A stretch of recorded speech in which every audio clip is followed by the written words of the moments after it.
Hello बच्चों, चलिए आज का हमारा प्रश्न सिद्ध कीजिए कि वृत्त x square plus Y square minus 10x plus में 4y माइनस 20 बराबर 0 और x square plus Y square plus 14x minus 6y plus 22 बराबर 0 एक दूसरे को स्पर्श करते हैं। तो यहाँ से इस प्रश्न को करने हेतु हमारे पास यहाँ से हमारी मुख्य अवधारणा रहेगी।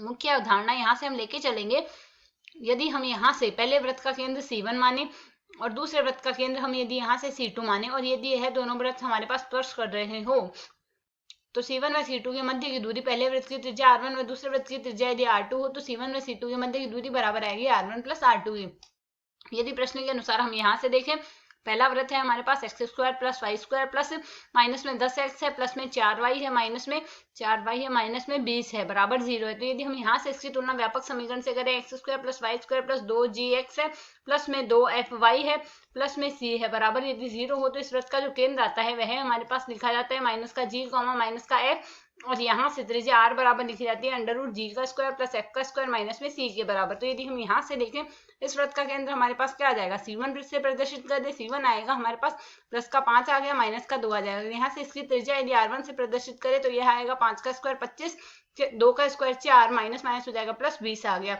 इसे यदि अब हम यहाँ से सरल कर लें तो मान क्या आएगा, यहाँ से 45 में 4 और जोड़ देंगे 49 हो गया हमारे पास। यहाँ से 49 का वर्गमूल आएगा 7। यहाँ से पहले वृत्त की त्रिज्या आ गई 7। इसी प्रकार दूसरे वृत्त में यदि देखें तो समीकरण है x square plus Y square plus का 14x है माइनस का 6y है प्लस में 22 है बराबर में हमारे पास 0।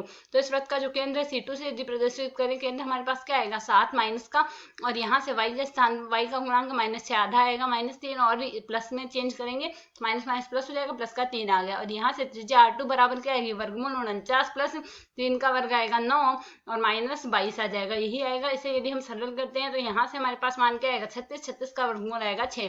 तो यदि हम यहाँ से देखें C1 में C2 के मध्य की दूरी हमारे पास यहाँ से क्या आएगी, ये आ जाएगी वर्गमूल 5 माइनस माइनस हो गया प्लस 5 प्लस 7 का वर्ग प्लस 2 माइनस 3 का आएगा हमारे पास वर्ग। इसे सरल करें 5 प्लस 7 आएगा हमारे पास 12, 12 का वर्ग आएगा 144 प्लस यहाँ से आ जाएगा 1, यही तो मान आएगा 2 माइनस 3, 2 माइनस 3 ही तो आएगा।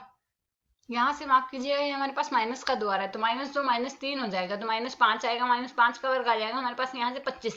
तो इसको वर्गमूल आएगा हमारे पास यहाँ से, यह सरल करने पर 169 बन गया, 169 का वर्गमूल आ जाएगा 13। तो C1 में C2 के मध्य की दूरी 13 आ रही है। अब हम यहाँ से देख सकते हैं C1 C2 के मध्य की जो दूरी है R1 प्लस R2 के बराबर आ रही है क्योंकि R1 का मान 7 आ रहा है, R2 का मान 6 आ रहा है।